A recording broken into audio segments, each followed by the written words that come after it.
Bonjour à tous, c'est Clarisse. Bienvenue dans un ticket gratuit pour le paradis. Je vous rappelle que vous pouvez me retrouver chaque dimanche matin sur les applications Apple, Samsung, Spotify, YouTube, Patreon, etc. La lecture de la Bible est gratuite.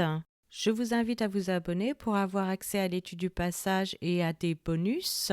Vous pouvez aussi bénéficier d'accès anticipé. Cet abonnement vous permettra de recevoir une notification dès qu'un nouvel épisode sera publié afin de n'en manquer aucun. Josué épisode 2. Aujourd'hui, nous allons étudier la mission avec le voyage des espions, l'aide de Rahab aux espions d'Israël, l'assurance de Rahab face aux espions israéliens et enfin le témoignage des espions. Commençons par la lecture d'un passage de la Bible. Josué chapitre 2. Josué, fils de Nun, fit partir secrètement de Sittim 2 espions en leur disant « Allez examiner le pays et en particulier Jéricho. » Ils partirent et ils arrivèrent dans la maison d'une prostituée qui se nommait Rahab et ils y couchèrent. On dit au roi de Jéricho « Voici des hommes d'entre les enfants d'Israël sont arrivés ici cette nuit pour explorer le pays. » Le roi de Jéricho envoya dire à Rahab « Fais sortir les hommes qui sont venus chez toi, qui sont entrés dans ta maison, car c'est pour explorer tout le pays qu'ils sont venus. » La femme prit les 2 hommes et les cacha, et elle dit « Il est vrai que ces hommes sont arrivés chez moi, mais je ne savais pas d'où ils étaient. Et comme la porte a dû se fermer de nuit, ces hommes sont sortis. J'ignore où ils sont allés. Hâtez-vous de les poursuivre et vous les atteindrez. » Elle les avait fait monter sur le toit et les avait cachés sous des tiges de lin qu'elle avait arrangées sur le toit. Ces gens les poursuivirent par le chemin qui mène au gué du Jourdain et l'on ferma la porte après qu'ils furent sortis. Avant que les espions se couchassent, Rahab monta vers eux sur le toit et leur dit « L'Éternel, je le sais, vous a donné ce pays. La terreur que vous inspirez nous a saisis et tous les habitants du pays tremblent devant vous.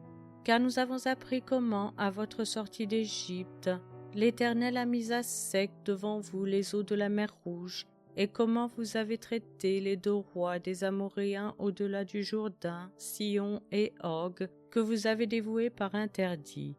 Nous l'avons appris et nous avons perdu courage et tous nos esprits sont abattus à votre aspect, car c'est l'Éternel votre Dieu qui est Dieu en haut dans les cieux et en bas sur la terre. Et maintenant je vous prie, jurez-moi par l'Éternel que vous aurez pour la maison de mon Père la même bonté que j'ai eue pour vous. Donnez-moi l'assurance que vous laisserez vivre mon père, ma mère, mes frères, mes sœurs et tout ce qui leur appartienne, et que vous nous sauverez de la mort. » Ces hommes lui répondirent « Nous sommes prêts à mourir pour vous si vous ne divulguez pas ce qui nous concerne, et quand l'Éternel nous donnera le pays, nous agirons envers toi avec bonté et fidélité. » Elle les fit descendre avec une corde par la fenêtre, car la maison qu'elle habitait était sur la muraille de la ville. Elle leur dit « Allez du côté de la montagne, de peur que ceux qui vous poursuivent ne vous rencontrent. Cachez-vous là pendant 3 jours jusqu'à ce qu'ils soient de retour. Après cela, vous suivrez votre chemin. » Ces hommes lui dirent « Voici de quelle manière nous serons quittes du serment que tu nous as fait faire. À notre entrée dans le pays, attache ce cordon de fil cramoisi à la fenêtre par laquelle tu nous as fait descendre, et recueille auprès de toi dans la maison ton père, ta mère, tes frères et toute la famille de ton père.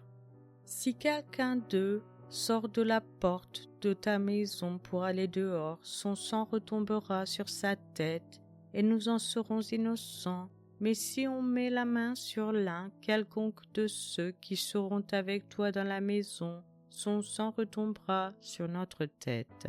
Et si tu divulgues ce qui nous concerne, nous serons quittes du serment que tu nous as fait faire. » Elle répondit « Qu'il en soit selon vos paroles. » Elle prit ainsi congé d'eux et ils s'en allèrent, et elle attacha le cordon de cramoisi à la fenêtre.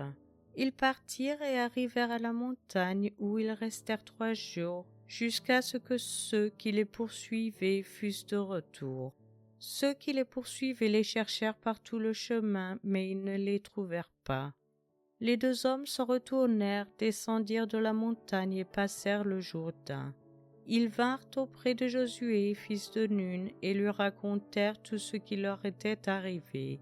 Ils dirent à Josué, « Certainement, l'Éternel a livré tout le pays entre nos mains, et même tous les habitants du pays tremblent devant nous. » Je vous remercie à tous d'avoir écouté. C'était Clarisse dans un ticket gratuit pour le paradis.